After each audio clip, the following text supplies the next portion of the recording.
పద్మశ్రీ పురస్కారం పొందిన తొలి భారతీయ కళాకారుడు శ్రీ స్థానం నరసింహారావు గారి స్వీయ రచన నటస్థానం 13వ భాగం 25/9/24.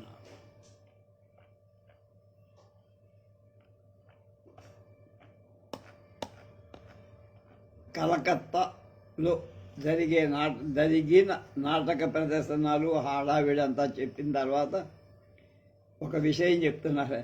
కొబ్బరి నూనె తుడుపు గుడ్డ.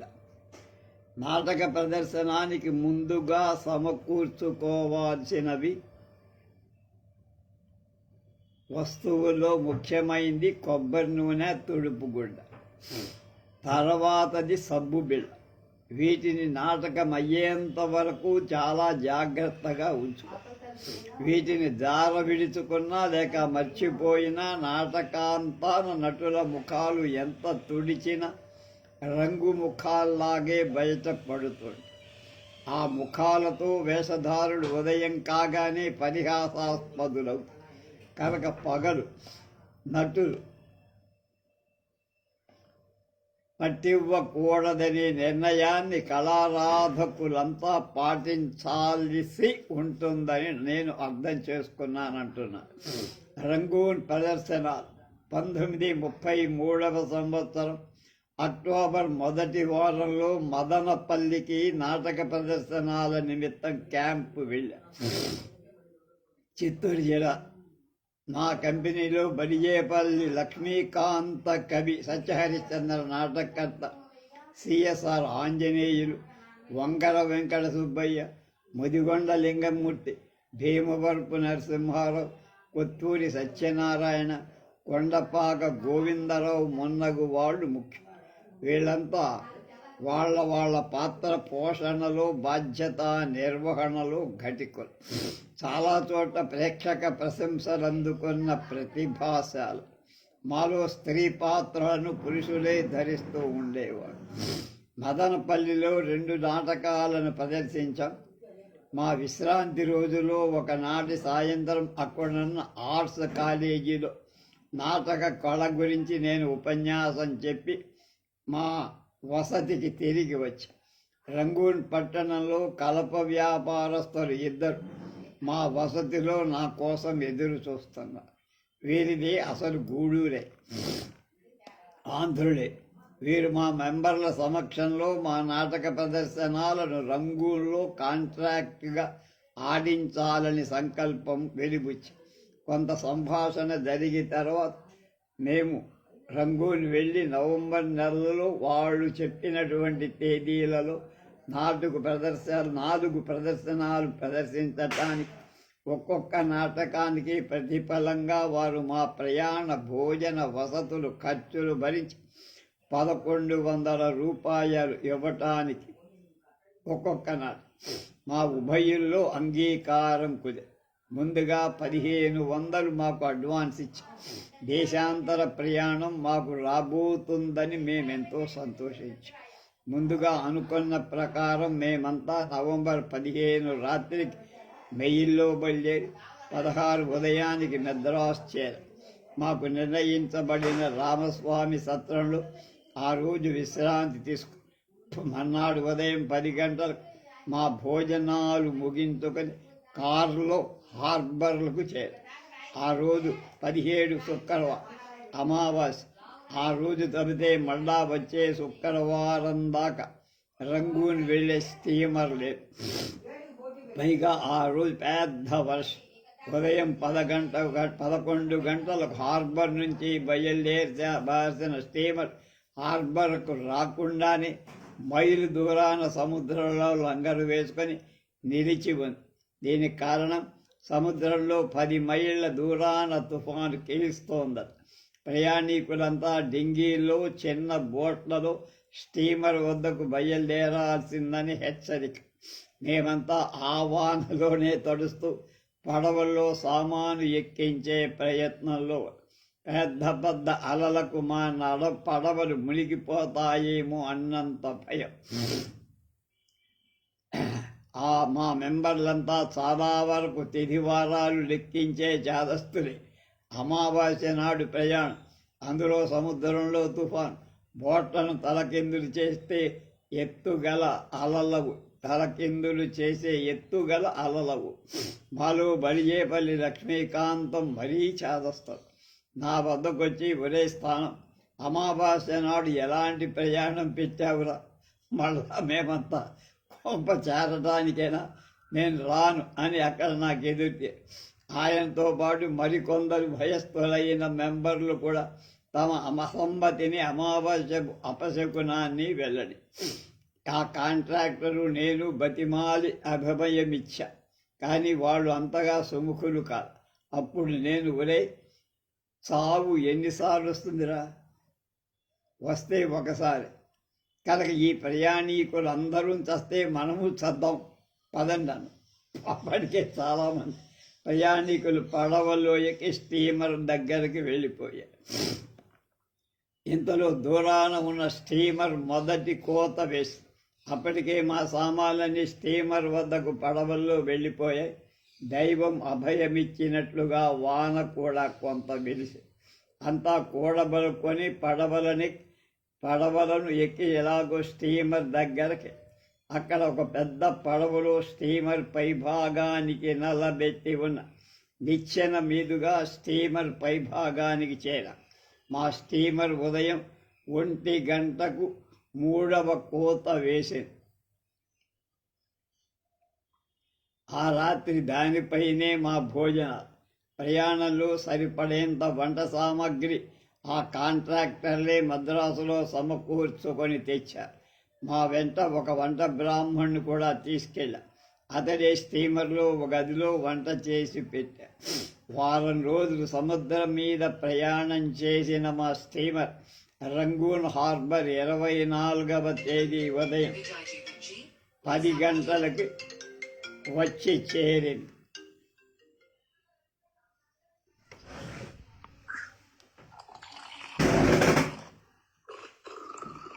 నిజమా ఎలా ఉన్నారు?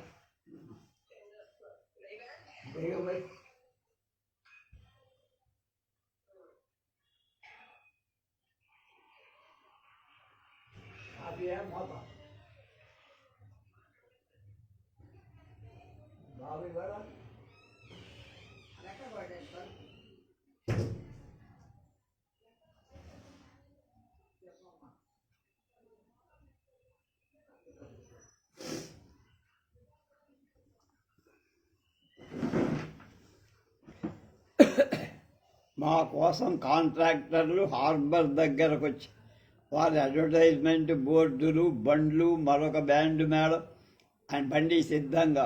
మేమంతా దిగగానే బ్యాండ్ మేళం వాయిస్, ఇదేమిటి విలువ ఈ వేళం అన్న, మిమ్మల్ని ఊరేగింపుగా తీసుకెళ్తాం అన్న. దాన్ని నేను నిషేధించా. ఈ విషయంలో ఆ కాంట్రాక్టర్లతో నేను కొంత ఘర్షణ పడ్డా కూడా.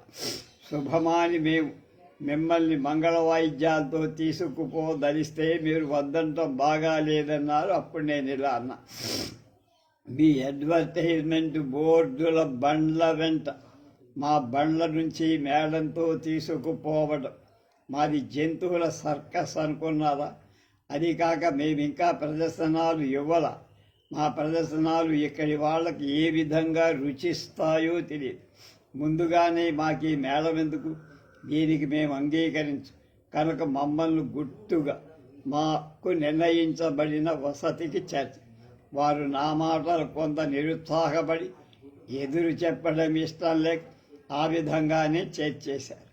నీవు రంగూన్ పట్టణంలో అడుగుపెట్టి రోజు 24/11/1933 మాంసా థియేటర్లో మా ప్రథమ ప్రదర్శన కృష్ణ తులాభారం నాటకం జయప్రదంగా జరిగి మర్నాడు సారంగధర ప్రకటించి ప్రదర్శించి దానికి మొదటి రోజు నాటకం కంటే ఎక్కువగా ప్రేక్షకులు. 3వ రోజు చింతామణి అనుకున్నా కానీ ప్రజల కోరికపై మళ్ళీ తులాభారమే ప్రదర్శించాలి వచ్చిందని కాంట్రాక్టర్ ఈ 3 నాటకాలను సాయంకాలప్పుడే ప్రదర్శించటం వల్ల మాకు నిద్ర బడలిక అంతగా కలగల.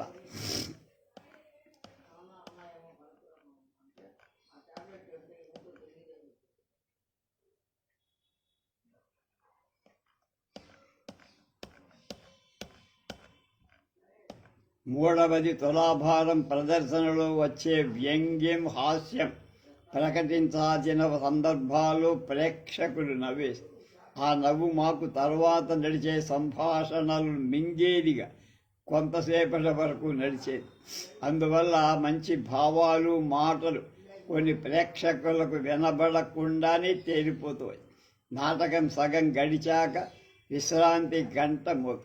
ప్రేక్షకుల్లో కూర్చుండి వింటున్న అనటిపల్లి హనుమంతరావు, వీరు ఏ హనుమంత రంగూన్ ప్రసిద్ధాంధ్ర కాంగ్రెస్ నాయకుడు, లోపలికి వచ్చి మాతో ఇలా అన్నారు: అయ్యా, ప్రేక్షకుల్లో ఉన్న ఆంధ్రులతో పాటుగా బర్మీయులు, చైనీయులు, తదితర మతస్థులు కొందరు.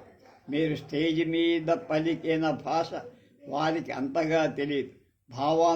భావాలు మాత్రం మొత్తం మీద ఏవో తెలుస్తున్నాయి. మీ మాటలకు ముందుగా మన తెలుగువారికి సంతోషం కలుగుతూ ఉంది. అంచేత నాకు ముందుగా నవ్వుతున్నారు, వాడు ముందుగా నవ్వుతున్నారు. ఆ నవ్వుకు అర్థం చెప్పమని పక్కవారు అడుగుతుండగా మనవారు వాళ్ళ భాషలో చెప్తారు. అప్పుడు వాళ్ళు నవ్వుతున్నారు. అందువల్ల హాలంతా గోలగా ఉంటుంది. కనుక ఆంధ్రేతరులు అర్థం చేసుకొని వారి నవ్వు ఆపుకొనేదాకా మీ సంభాషణ చెప్పద్దు. ఈ పద్ధతి మాకు అహితమైన సరే అనక తప్పల. వెంటనే చెప్పాల్సిన మాటలు ప్రేక్షకుల కోసం ఆగుతూ చెప్పటం వల్ల నాటక రక్తి కొంత నీరసించినట్లుగా భావి. ఏమైనా మొత్తం మీద ప్రేక్షక అభిమానాన్ని మేము అనుసరించక తప్ప. ఈ విధంగా నడిపించిన మా ప్రదర్శనలు అక్కడి వారికి ఆహ్లాదం కలిగించడం మాకు ఆశ్చర్యమే. ఈ ప్రదర్శనల గురించి అక్కడి అన్ని పత్రికల్లో శ్లాఘిస్తూ వ్యాసాలు వచ్చాయి. మాకంటే రంగూనాథుడు కళా గౌరవంతు మన్ననలు అందుకున్నట్లుగా గర్వపడ్డారు. 4వ నాటకం సారంగధరలు రంగూల్లో ఉంటున్న ఆంధ్రేతర నాటక సమాజాలకు సంబంధించిన నటులు కొందరు మా అనుమతిని పొంది మేము ఎలా వేషాలు వేసుకుంటామో చూడటానికి గ్రీన్ రూమ్లోకి వచ్చి మాకు కొంత దూరాన కూర్చొని చూస్తాం. నా వేషధారలో ప్రథమ ఘట్టం విగ్గు అమర్చుకున్న తరువాత వాడు రావటం జరిగింది. ఆ విగ్గును బట్టి శిరస్సంతా స్త్రీ శిరస్సుగా, చీర కట్టనందువల్ల మిగతా శరీరమంతా పురుషుడుగా వారు భావించి విపరీతంగా నవ్వుక అది నన్ను హేళన చేసినట్లుగా భావం చెందిన కొంత నిరుత్సాహం. దానికి తోడుగా మరొక అపశకునం కూడా జరిగింది. అదొక అనూహ్యం, అత్యంత ఆందోళనకరం కూడా. సారంగధర నాటకంలో మొదటి రంగంలోనే చిత్రాంగి రంగస్థలానికి వెళ్ళాలి. చీర కట్టిన తరువాత అద్దంలో చూసుకున్న అంతగా సరిగ్గా ఉందని, అంతా బాగానే ఉందనిపించి ఇక రంగస్థలానికి వెళ్ళబోతుండగా నా వెనక భాగాన గోడకున్న చిన్న ఇనప కుక్కాని నా జడ తగులుకొని అది నాకు తెలియదు. రంగస్థలానికి వెళ్ళే తొందరలో ముందుకు నడవగా ఆ కుక్కెంలో ఇరుక్కున్న నా జడ నన్ను వెనక్కిల. అప్పుడు నా విగ్గు మొత్తం నా తల నుండి వీడిపోయి వెనక్కు పడిపోయి నా క్రాపింగ్ తల మాత్రం మిగిలి. అక్కడే చూస్తున్న ఆంధ్రేతర నటులు విపరీతంగా పగలబడి నవ్వారు. మా మెంబర్లంతా ఆశ్చర్యచకితులయ్యారు. చూసుకున్నా, అయ్యో ఇదంతటి భరింపరాని అపశగునం, విధేదో నన్ను రంగస్థలానికి వెళ్ళనివ్వద్దు, అపజయాన్ని పొందుతానని వారించినట్లుగా ఉందే అని ముందు దిగులు పడ్డా. నిలువునా కుంగిపోయి కోలం. ఆ నాటకం నా చిత్రాంగి వేషంతో ప్రారంభం కావాలి. అప్పటికే నాటక ప్రారంభ సమయం ఒక అరగంట దాటి.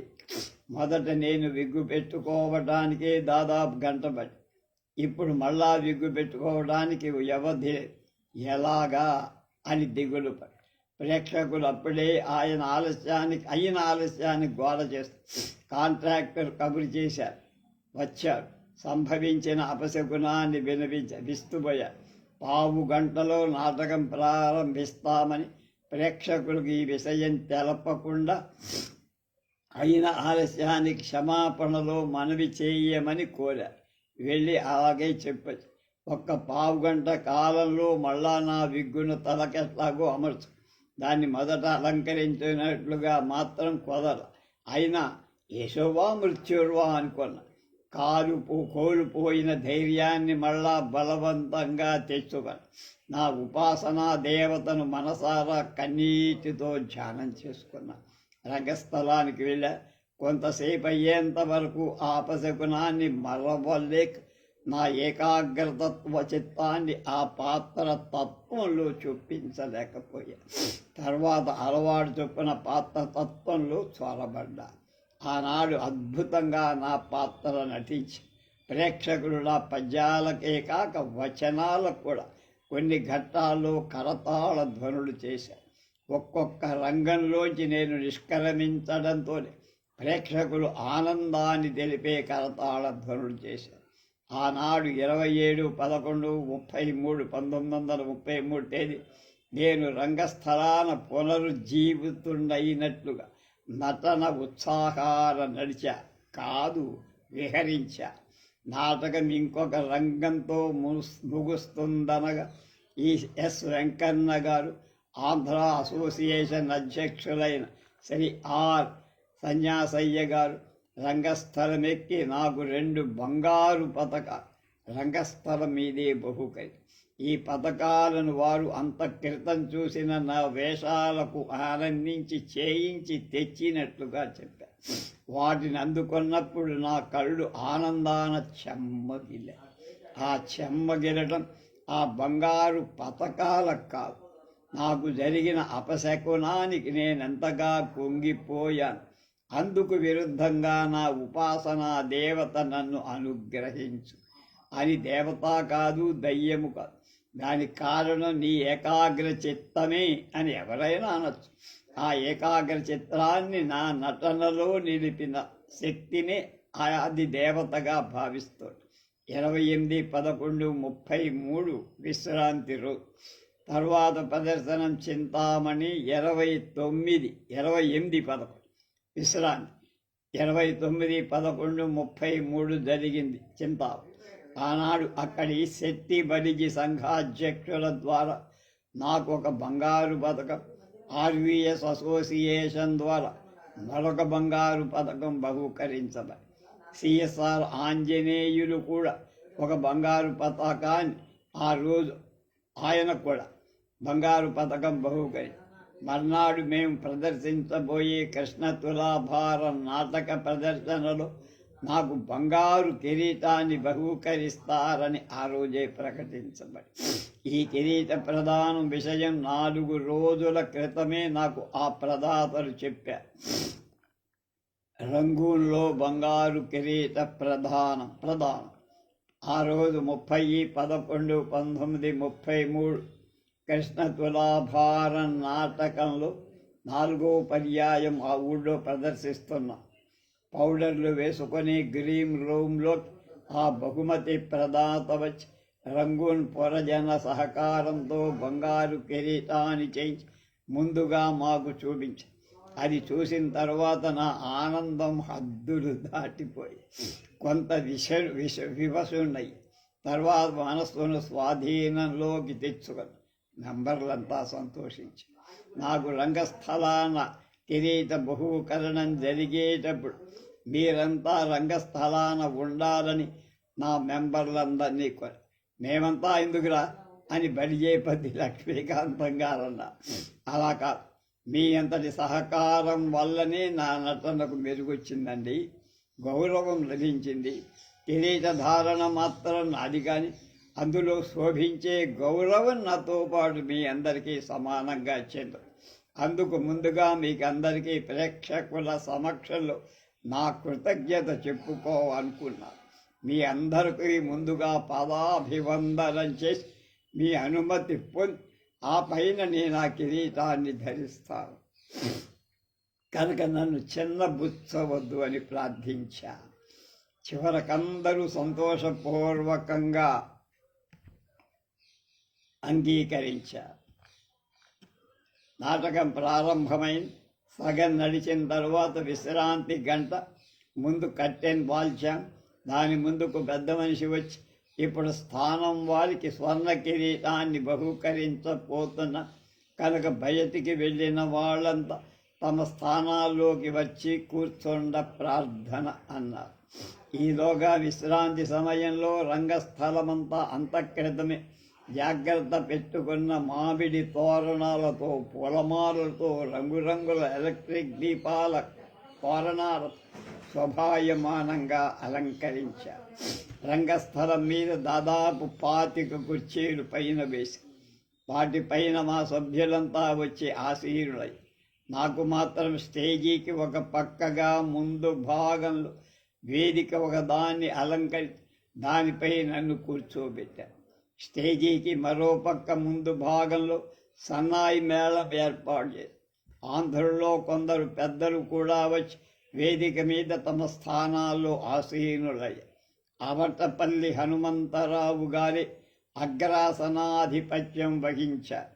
ఈయనే ఒక పుస్తకం రాశారు. దానిలో చాలా వ్యాసాలు నేను రాశాను.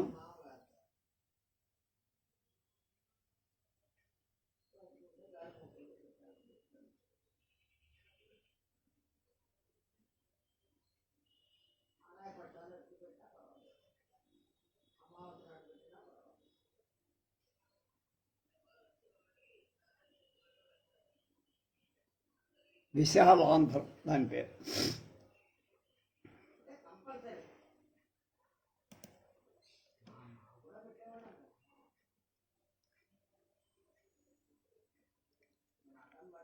మంగళ వాయిద్యాలు మోగుతుండగా ముందు తెరపైకి లేచింది. కన్నుల పండుగ అలంకరించబడిన రంగస్థలాన్ని చూసి ప్రేక్షకులు కరతాళ ధ్వనులు చేశారు. వేదిక ఆసీనులైన పెద్దలు ఒక్కొక్కరు లేచి మా నాటకాల గురించి, ప్రత్యేకంగా నా గురించి ఉపన్యాసాలు ఇచ్చారు. తర్వాత హనుమంతరావు గారు పెద్ద వెండి పళ్ళెంలో ఆ కిరీటాన్ని కొన్ని పూలు ఉంచుకొని ఆ పళ్ళెం ముందు భాగంలో ముద్ద కర్పూరం వెలిగించి నా దగ్గర వచ్చి నేను లేచి నిలబడ్డా. వేదిక మీద సభ్యులంతా నిలబడ్డారు. హనుమంతరావు గారు నా తల చుట్టూ కర్పూర హారతి తిప్పారు. మేళతాళాలు విజృంభించి మ్రోగాయి. ఆ కిరీటాన్ని నా తలపై వారు ఉంచబోతుండగా నేను వారిని ఆపేసి ఆ పళ్ళెం చేత పట్టుకొని నా మెంబర్లందరికీ హారతిచ్చి ఆ పైన వేదికపై సభ్యులకు, ప్రేక్షకులకు హారతిచ్చి మళ్ళా కిరీటాన్ని హనుమంతరావు గారికి ఇచ్చి ఇక నా తలపై ఉంచమని తల ఉంచ. వారు దాన్ని నా తల మీద ఉంచి పుష్పాలు చల్లి మా మెంబర్లంతా చల్లారు. ప్రేక్షకుల కరతాళ ధ్వనులు మిన్నుముట్టాయి. తర్వాత బహుమతి ప్రదాతలైన రంగూనాంధ్రులకు, ప్రేక్షకులకు నా కృతజ్ఞతలు తెలుపు. ఆ రంగం ముగిసింది. తర్వాత మిగిలిన నాటకం కూడా జయప్రదంగా. ప్రేక్షకుల్లో కొందరు ఆంధ్రులతో పాటు ఆంధ్రేతర కళాభిమానులు కూడా మా గ్రీన్ రూమ్లోకి వచ్చి మా సభ్యులను అందరినీ సంభావించి అభినందించారు. ఆ కిరీట బహూకరణలో మా రంగూన్ నాటక ప్రదర్శనశాల కార్యక్రమం పూర్తయిపోయి 2 రోజులున్న తర్వాత మేమంతా మళ్ళా స్టీమర్ ఎక్కి స్వదేశానికి తిరుగు ప్రయాణం అయ్యి. ఇక్కడ ఒక విషయం చెప్పాలి, అది మనశ్శక్తిని గురించి మనవి చేస్తా. మనశ్శక్తి రంగూన్లో నాకంతటి గౌరవం కలిగిందని గర్వంగా తెలపడం కాదు, కానీ నా ముఖ్యోద్దేశం తెలపడం నా ఉద్దేశం కాదు. అంతటి గౌరవానికి ఏ శక్తి రంగస్థలాన నా పాత్ర తత్వాన్ని నిలబెట్టిందో దాన్ని గురించి తెలపడానికే ఆ గౌరవ విషయాన్ని ప్రస్తావించడం జరిగింది. ఆ శక్తి నా సాధనలో లభించిన ఏకాగ్రతకు సంబంధించి. ఆ ఏకాగ్రత నా మనశ్శక్తికి దృఢత్వం సమకూర్చి అందువల్ల నాకలాంటి అనూహ్యమైన దుస్సహ అపశకునాన్ని కలిగించిన విధి నన్ను ప్రప్రథమంగా కృంగదీసిన దాన్ని అధిగమించి విజృంభించిన ఆ ఏకాగ్రతా శక్తి ఆనాటి నాటకంలో నా చిత్రాంగి పాత్ర పోషణ జీవం పోసి, అంతేకాక అంతక్రితం బహుకాలం నుంచి శకునాలను చూసుకుంటూ నడిచిన నా మనసు వాటి యందు నిర్లక్ష్యాన్ని ఏర్పరచి మన ఏకాగ్ర చిత్తం ఎంత నిశితవంతంగా ఉంటే మనం చెయ్యదలిచినటువంటి ఎలాంటి పనులకే దుశ్శకునాలు కలిగినప్పుడు మనోబలం వల్ల వాటికి శుభమే కలుగుతుందని ఒక నిర్ధారణకి 3/13/3/13/8/18 తేదీలు కొందరికి శుభం కాదు. రంగూన్ ప్రదర్శనాలలో వెనక గడిచిన కాలంలో ఎక్కడ నాటక ప్రదర్శనాలకు అంగీకరించేవాణ్ణి కాదు ఆ తేదీల్లో. తర్వాత నా అభిప్రాయాన్ని మార్చుకొని ఆ పిచ్చి నమ్మకాన్ని వదిలే అమావాస్య, మహాశివరాత్రి, ముక్కోటి ఏకాదశి పర్వదినాల్లో అనుసరిస్తూ వచ్చినటువంటి క్షౌర నిషేధాన్ని కూడా నిషేధించి వచ్చి, అందువల్ల రంగస్థలాన నాకు కలిగిన అపజయం అనేది లేకపోయింది. అలాంటి మనశ్శక్తికి నిశ్చలంగా నిలుపుకోవటానికి బహుకాలానుగతంగా అనుసరింపబడిన నా మౌనం నాకెంతో దోహదమిచ్చి, కేవలం మౌనాన్ని పాటించటం వల్లని నా మనశ్శక్తికి పటుత్వం ఏర్పడిందని కాదు నా భావం. ఆ మౌనంలో నా పాత్రధారణకు పోషణకు సంబంధించిన హావభావాలు మననం చేసుకోవటంలో, కొత్త భావాలను పాత్రౌచిత్యానికి తగిన వాటి అన్వేషించడంలో నేను పొందిన తపన నాకొక తపశక్తిగా మార్చబడి, ఆ తపశక్తి నటుల ఏకాగ్రతగా నేను నమ్ముతూ ఉంటా.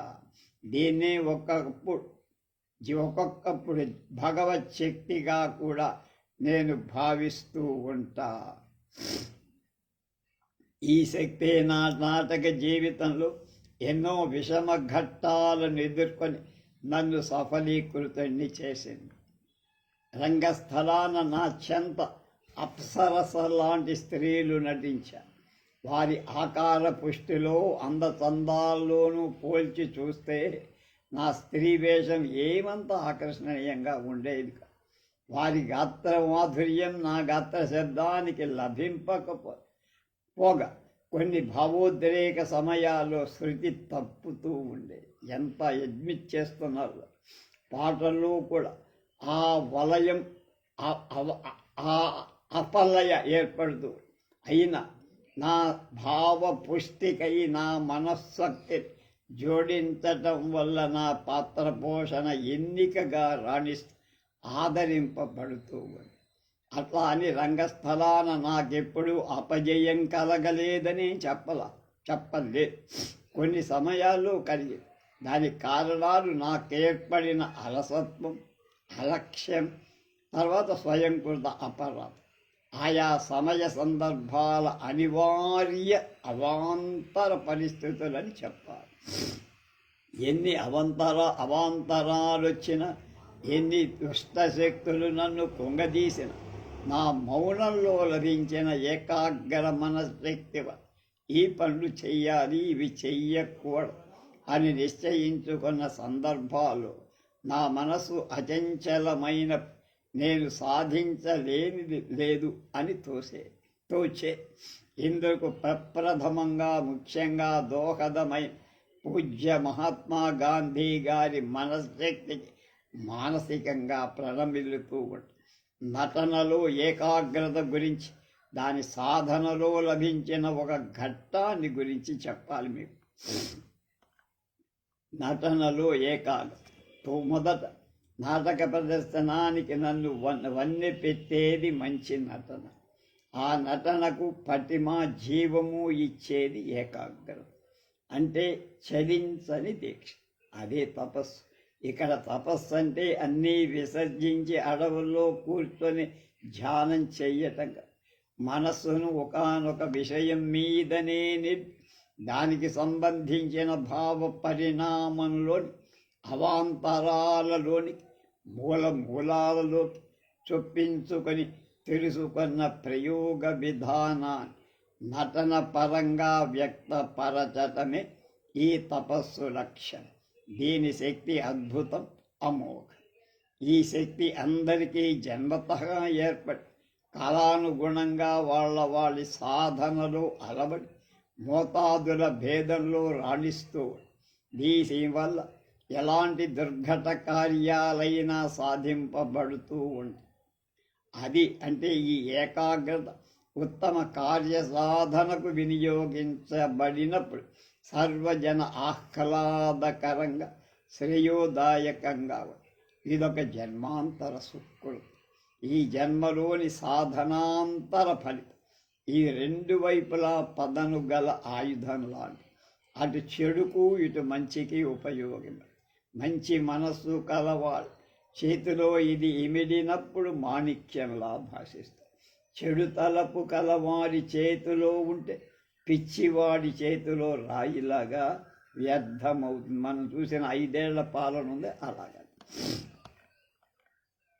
ఈ ఏకాగ్రతకు నటన పరంగా మననం చేయాల్సిన వచ్చిన పాత్రధారి తాను ధరించాల్సిన పాత్ర ఏమిటి? అది స్త్రీయా, పురుషుడా, లేక 2 ప్రకృతులు కల వ్యక్తి? ఇందులో ఏ ప్రకృతి ఎక్కువ, ఏది తక్కువ? ఆ ప్రకృతిలో ఒడుపులు, ఊహలు, మాటలు ఏ వయస్సుకు, ఏ కాలానికి, ఏ సమయానికి ఏ విధంగా చెంది ఉంటాయి? దాని సంస్కారం ఎంత, అనుభవం ఎంత?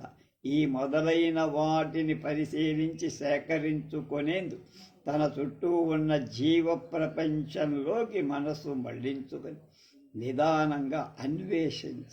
అది మొదటిగా. తర్వాత ఆ పాత్ర గుణాల్లో సహజంగా ఏ గుణం ఎక్కువగా ఉంటుంది?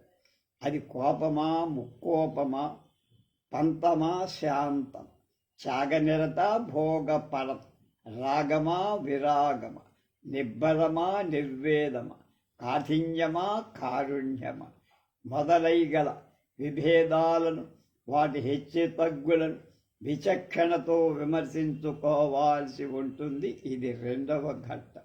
తర్వాత ఇలాంటి విమర్శలు ఆ పాత్రకు అందిన గుణాలు తమ సహజ గుణాలకు ఎంతవరకు సరితూగలవు నటులు చూసుకోవాలి. సరిపడని తమ సహజ గుణాలను ఆ పాత్రల యొక్క స్వభావానికి సరిపడేట్లుగా సాధనలో అంటే రిహార్సల్స్లో సాధించుకొని సరిదిద్దుకో. ఇది 3వ ఘట్టం. వీటన్నిటికంటికి కాలక్రమానం ఒకటి ఉంది, కొలమానం, మెజర్మెంట్. అది లోక ప్రమాణం. దీన్ని అనుసరించి నటుల స్వాభావిక సాదృశ్యమైన నటను సరిచేసుకోవాలి. ఈ లోక ప్రమాణం అన్నది విజ్ఞుల విజ్ఞానం. ఈ విజ్ఞానంతో తమ ప్రతిబింబాన్ని, పాత్ర మనస్తత్వపు వ్యాఖ్యానాన్ని సమానంగా చూసి నమ్మకం కలిగించేది దర్పణం, అద్దం. అంటే నిలువుట. అన్ని రుజువుల్లో వడపోత పొందిన నటన దోహదమిచ్చే మాతృకే నటుల ఏకాగ్రత. ఈ ఏకాగ్రతను కొందరు దైవపరంగా భావిస్తారు, కొందరు మానసిక మథనపరమైందిగా భావిస్తారు. ఎవరు ఏ విధంగా అనుకుని లభించే ఏకాగ్రత ఒక రూపకల్పన చేసుకొని దైవపరంగానే నేను భావిస్తానంటున్నారు స్థాయి. నా మననం, ధ్యానం, నా తపస్సు ఈ మొదలైన పదాలన్నీ విషయ అన్వేషణ కరదీపికగా లాంటి ఆరాధన అంటారు. ఈ ఆరాధ్య ఫలితమే సిద్ధించుకున్న ఏకాగ్రత నాది. ఈ ఏకాగ్రత వల్ల లభించే నటన భావాలు, నటుల వ్యక్తిగత స్వభావాలు తాత్కాలికంగానైనా లేక స్థిరంగా అయినా విస్మరింపచేస్తూ ఉంటాయి. ఈ విస్మరణలో వ్యక్తిగత స్వభావాలు మరుగుపడి నటనలో చెడ్డ భావాలని నిలుపుకునే నటులు తమ నిత్య జీవితంలో నిందాభాజనులవుతూ ఉంటారు. వ్యక్తిగత భావాలు చెడ్డవై నటన భావాలు మంచివైన ఆ వ్యక్తికి నాటక రంగంలోనే కాక నిత్య జీవిత రంగంలో కూడా మంచివాడుగా ఆదరింపబడతాడు. వ్యక్తిగత భావాలు చెడ్డవై నటన భావాలు మంచివైనప్పుడు ఆదరింపబడ. ఈ ఏకాగ్రత నా నటన అనుభవంలో ఎలా ఉపకరించిందో మత్సుకు ఒక ఉదాహరణ. రంగూన్ ప్రదర్శనాలకు 10 ఏళ్ల క్రితం మా శ్రీరామ విలాస సభలో రోషనార నాటకాన్ని చాలా చోట్ల ప్రదర్శించిస్తూ ఉండేవారు. అందులో మాధవపెద్ది వెంకట్రామయ్య శివాజీ, నేను రోషనార్. మా ఇద్దరికీ కొన్ని విషయాల్లో అభిప్రాయ భేదాలంటూ ఉండేవి. అవి ఆనాటి వయస్సును పరిస్థితులను అనుసరించి నాలో ఒక ద్వేషంగా మారిపోయి. ఆ ద్వేషం ఎలాంటిదంటే బాహ్య ప్రపంచంలో నేనాతని పొరపాటుగా అయినా చూడటానికి ఇష్టపడనంత ప్రబలంగా ఉంది. ఇంత ఉన్న మేముభయం కలిసి మా ప్రదర్శనలో నటిస్తూనే ఉండేవారు. వ్యక్తిగతంగా నాలోని ఈ వైషమ్యం ప్రబలాక 2-3 ప్రదర్శనలు ప్రేమ ఘట్టాల్లో నేను ప్రకటించాల్సిన నిర్దుష్ట నటన ద్వేషమిళితమై రక్తికెక్కేది కాదు.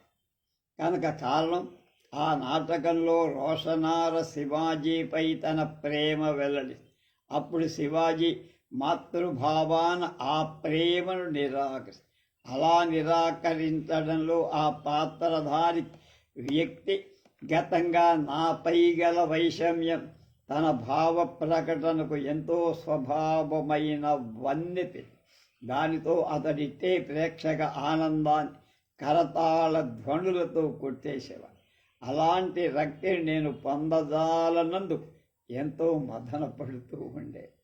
నా మదనకు ముఖ్య కారణం నేను నిర్మల మనస్సుతో అతన్ని చెంత ప్రేమ నటించలేకపోవటం. నాటకంలో నాలో ఏ ద్వేషమైతే ప్రబలంగా పాదుకొని ఉందో దాని స్థానంలో నిర్మల ప్రేమను నిలుపుకో. ఈ మార్పుకు నా స్వాభిమానం ససేమిరా అంగీకరించేది కాదు. అంచేత ద్వేషంతో కూడిన అయిష్టమైన ప్రేమే ప్రకటితమవుతుండేది రోషనారకు శివాజీ మీద. అందువల్ల నా పాత్ర పోషణ నాకే బరువుగా, బాధగా, నీరసంగా తోచి ఈ వేషం ఇతని ముందు నటించను అనడానికైనా వీల్లేదు. మా సభ కట్టుబాట్లు అలాంటివి. ఈ బాధ అధిగమించడం ఎలాగా అని ఆలోచిస్తూ ఉండే. పూర్తిగా ఏ పాత్ర తత్వంలోనైనా ఇట్టే లీనమయ్యే నా మనసు ఈ ప్రేమ ఘట్టంలో మాత్రం ఎందుకు తిరగబడాలి? అది నటనే కదా. వ్యక్తిగత ద్వేషం ఉంటే ఉండని, దీని తాత్కాలికంగా నేనెందుకు విస్మరించకూడదు అని ఆలోచన చేసి చేసి చేసి చివరికి నా ఏకాగ్రత అంతరదృష్టి అలాంటి నిర్మల ప్రేమ భావంలోకి మలుపుకున్నాను. అది ఫలించింది భేష్ అనుకో. ఆ ప్రేమ ఘట్టంలో శివాజీ చెంత మంత్రినై మొఘల సామ్రాజ్యమునెల్ల హరించి నీకిప్పుడే అర్పించు దాన అని నా పద్యం పఠనం 2-3 సార్లు ప్రేక్షకుల వంశమోరు అందుకున్నాను. అదొక ఆనందమై క్రమంగా నా ఏకాగ్రతకు బదులు నటనలో నేను తెచ్చుకున్న ఈ ప్రేమ భావమే కొన్నాళ్లలో నాలో స్థిరపడి ఆ ద్వేషాన్ని పూర్తిగా నాశనం చేసేది. ఈ అనుభవం వల్ల మనలను ద్వేషించే వాళ్ళని సహితం మనం ప్రేమ భావంతో అభినందించగలిగినప్పుడు లోకమంతా మనకు ప్రేమ పాత్రం అవుతుందని క్రమంగా తెలుసుకో. తర్వాత మా వెంకట్రామయ్య నేను ఒకరినొకరు విడవనంతటి అన్యోన్యులమయ్యా.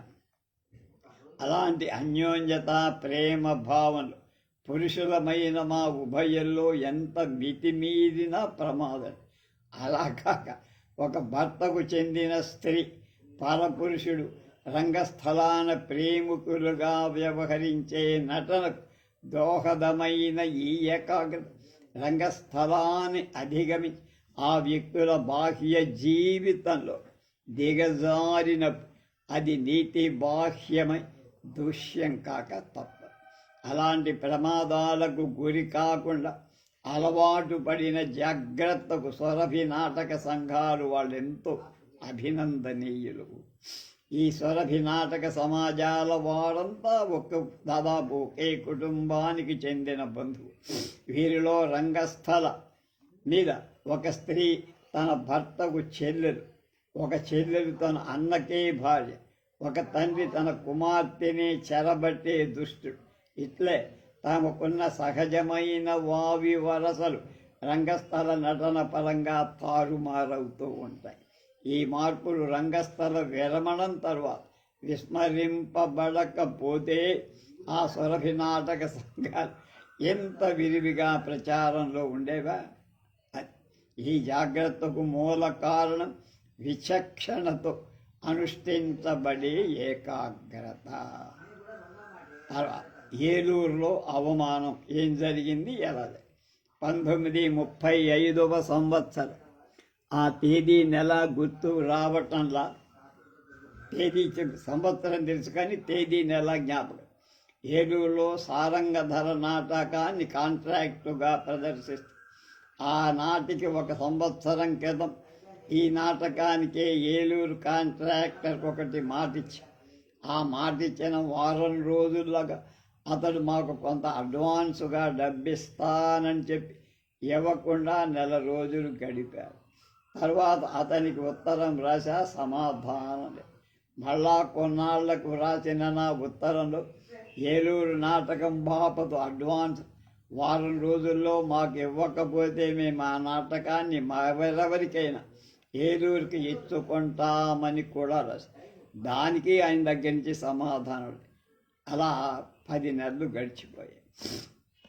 ఏలూరు నుండి మరొక కాంట్రాక్టర్ సింహాద్రి అప్పలాచార్ అనే ఆయన ఈ నాటకాన్ని ఏలూరుకి కాంట్రాక్ట్ తీసుకోవాలని నా దగ్గరకు వచ్చాడు. ఈ విషయం అతనికి మాటిచ్చి ఎక్కువ రాబడి కోసం ఎడవల్లి సూర్యనారాయణ రాజరాజ పాత్ర, ఎస్పి లక్ష్మణస్వామి సారంగధర పాత్ర తన ఖర్చుల బాధ్యత మీదనే తెచ్చుకుంటానన్నాడు. మిగతా వారినంతా మా సభ్యున్నే తెమ్మన్నారు. ఎడవల్లి మా కంపెనీలో కొన్ని సారంగధర నాటకాలు రాజరాజు పాత్ర ధరించిన అనుభవం కలవాడవటం చేత ఆయన అంగీకరి. లక్ష్మణస్వామిని మాత్రం నేను ఒప్పుకోవాలి. కారణం, ఈయన ఎన్నడూ మాతో సారంగధర వేషం వెయ్యాల. ఎక్కడైనా వేశాడేమో నాకు తెలియదు. కాంట్రాక్టర్ ఈతని పేరు వేస్తే అక్కడ డబ్బు వస్తుందని ప్రాధేయపడి కొంత సంభాషణ తర్వాత ఒక పద్ధతి మీద ఒప్పుకొని లక్ష్మణస్వామికి ఈ పాత్రం మాతో కొత్తది అతడు 2 రోజులు మాతో తెనాల్లో రిహార్సల్లో పాల్గొవాలి అని షరతు పెట్టి ఆ షరతు కాంట్రాక్టర్ అంగీకరించి అతన్ని తెనాలికి పంపిస్తానని చెప్పాడు. కానీ లక్ష్మణస్వామి నాటకం రోజు వరకు అడ్రస్ లేదు.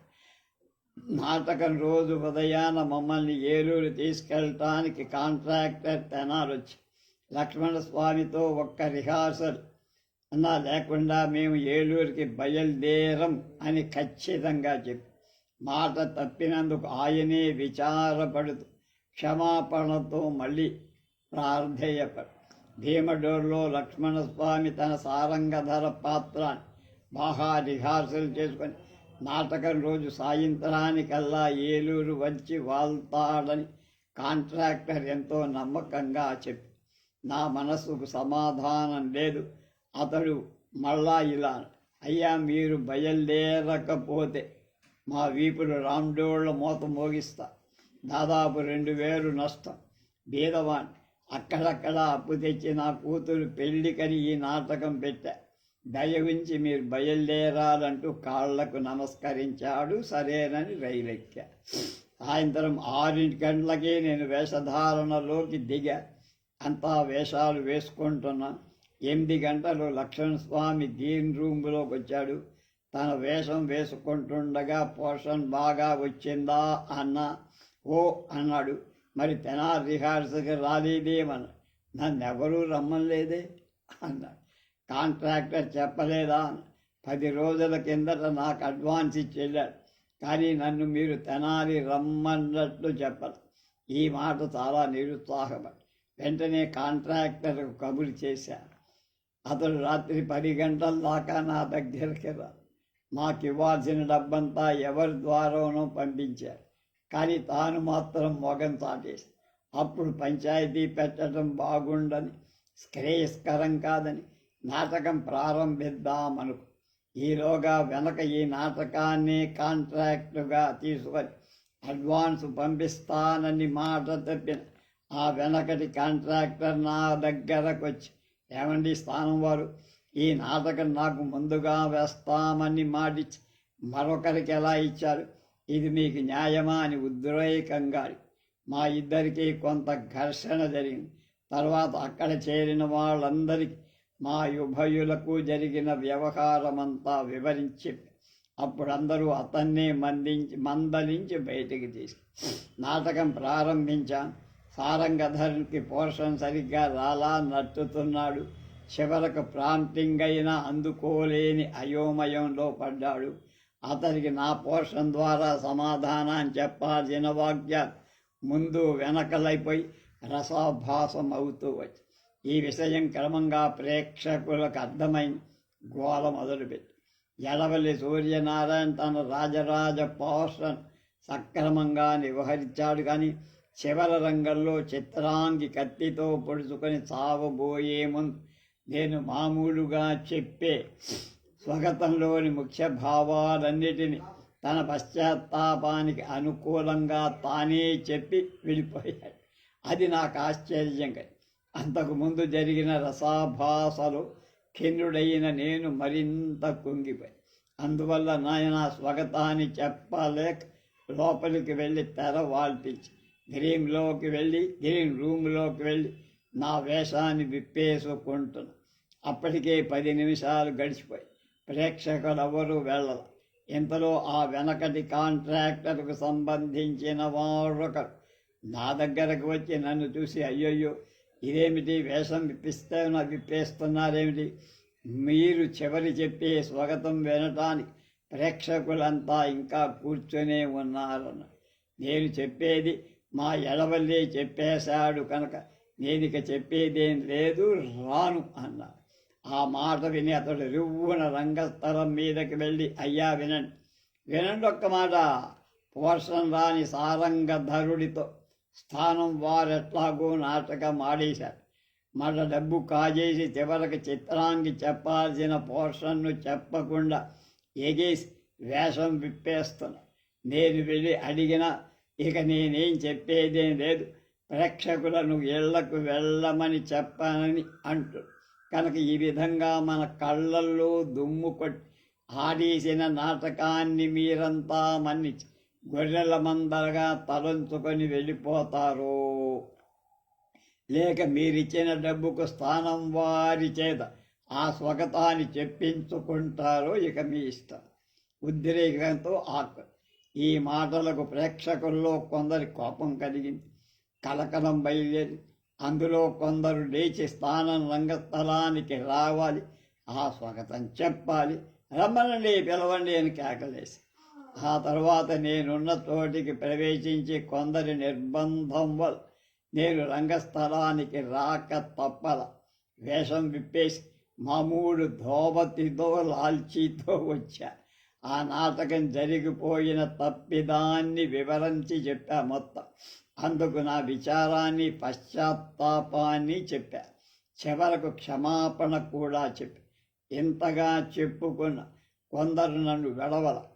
దాదాపు 50 మందికి పైనగా రంగస్థలమే నా చుట్టూ మూగారు. ప్రశ్నలు, నిందానిష్ఠూరాలు నా మీద విసిరారు. ప్రేక్షకుల్లో ఎవరో దొండగుడు నా మీద రాళ్ళు కూడా, ఒక చెప్పు కూడా వచ్చిపడి దైవానుగ్రహం వల్ల అవి నాకు పరిస్థితులు బాగా విషమించినట్లు గ్రహించా. నన్నేదో అవమానం చేస్తారని భయపడ్డా. మాట్లాడకుండా చేతులు జోడించి ఎత్తి నమస్కారం పెట్టి వారి మధ్య నిలబడిపోయి నా ఉపాయం దేవిని స్మరించుకుంటున్నా. నా ఉపాసనాది ఎడవలి లక్ష్మణస్వామి ఆ జనంలో ఎలాగో తప్పించుకొని చెక్కేశారు. ఇక నేను నా మెంబర్లు మిగిలిపోయాం. హాల్లో జనం గోల ఎక్కువ. ఇదేదో పెద్ద అల్లరి జరిగి తలలు పగల కొట్టేట్టుగా ఉందనుకున్న కొందరు పెద్దలు, స్త్రీలు, పిల్లలు బయటికి వెళ్ళి ఇంతలోనే దైవమే పంపినట్లుగా పోలీసులు హాల్లో కర్టెన్లు దెబ్బతినకుండా ఆ హారు యజమాని పోలీసులకు అర్జెంటుగా కబురు చేసినట్టు తెలిసింది. వారు వచ్చి నా చుట్టూ మూగిన వారిని, ప్రేక్షకులను హాల్లోంచి బయటికి పంపే నాకు నా మెంబర్లకు రక్షణగా నిలబడి మమ్మల్ని పవర్పేట రైలు స్టేషన్కు చేర్చి ఇందులో వంగపండు సత్యం అనే పేరు గల ఏలూరు కుర్రాడు తన మొల్లో బాకు దాచుకొని నా వెన్నంటి నడిచి నా ప్రాణరక్షణ ఉద్దేశంతో పవర్పేట స్టేషన్కు వచ్చి ఆ తెల్లారుజామున మందరిని సురక్షితంగా రైలెక్కించి వెళ్ళిపోయినాడు. తర్వాత గడిచిన కాలంలో అతడు నాకు నమ్మిన బంటుగా హృదయస్థుడే. రైలు కదిలిన తర్వాత గాఢంగా నిట్టూర్చా. అలాంటి అవమానపు బాధ నేనెన్నడూ ఇది వరకులో పొందల. ఏలూరు మాట తలచుకున్నప్పుడు ఆ బాధే నన్ను కలత పెడుతుంది. ఈ విధంగా 9 సంవత్సరాల కాలం గడిచిపోయి ఆ కాలంలో ఏలూరు రంగస్థలం మీద కనిపించడానికి సుముఖుణ్ణి కాలేకపోయా. కనుక మళ్ళీ ఏలూరు వెళ్ళి నాటకం ఆడటానికి ఇష్టలేదు. ఒక్కొక్క వేషధారణకు 1000. ఈ 9 సంవత్సరాల కాలంలో ఎందరో కాంట్రాక్టర్లు ఏలూరి నాటకం కావాలని నన్ను అడుగుతూ ఉండేవారు.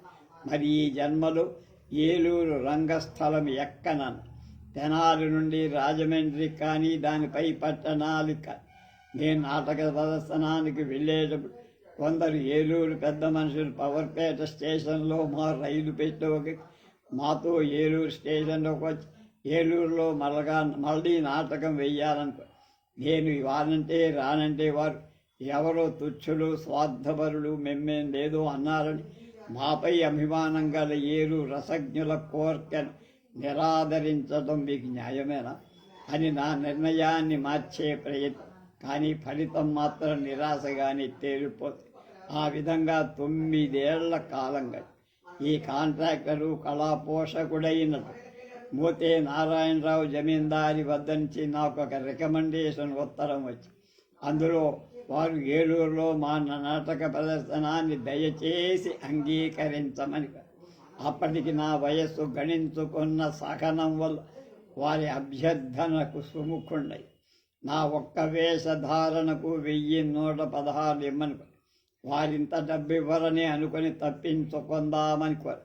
కానీ ఆయన నన్ను వదల 1000 రూపాయలు మాత్రమే ఇచ్చుకోగలనన్నాడు అన్నాడు. నాటకం మళ్ళా సారంగధరే వెయ్యాలన్నాడు. అతడు అదే కోర. ఇక ముఖ్య పాత్రలకు అద్దంకి రాజరాజుగా, రఘురామయ్య సారంగధరుడుగా వారి తెచ్చిపెట్టుకునేట్టుగా నిర్ణయించాం. ఈ రఘురామయ్య మాతో చాలాసార్లు సారంగధర వేశాడు. బాగుందని అనిపించుకొని పైగా ఆనాటి గొల్లభామ సినిమాలు అతనికి మంచి పేరు. అద్దంకి వారు కూడా మాతో రాజరాజు పాత్ర పలుచోట్ల ప్రశంసనీయంగా ప్రదర్శించారు. అందువల్ల మా కలయిక ఆభాస కాదని అలా అంగి. మిగతా పాత్రధారులంతా మా సభ్యులే. వీరికి కట్నాలు కాంట్రాక్టరే మొత్తంగా భరిస్తాను. ఈసారి నాటకం అద్భుతంగా ప్రదర్శించాలనే పట్టుదల నాలో పెరిగింది. తేదీని కూడా 1 నెల రోజుల్లో వ్యవధిలోనే నిర్ణయించుకున్నాం. ఆ రోజుల్లో ఒక్క వేషధారణకి 1000 రూపాయల కట్నం కోరడం, వారు నాకివ్వడం నాకేదో బరువుగా తోచి. అందుచేత ఆ డబ్బు తీసుకునే నా అభిప్రాయం వస్తు రూపంలోకి మార్చి అప్పుడు కాంట్రాక్టర్లో అయ్యా నా వేషానికి మీరిచ్చే ఆ 1000 రూపాయలతో ఒక వెండి షీల్డ్ చేయించి నాకివ్వు. దాన్ని ఆంధ్ర నాటక కళా పరిషత్తుకు బహూకరిస్తా.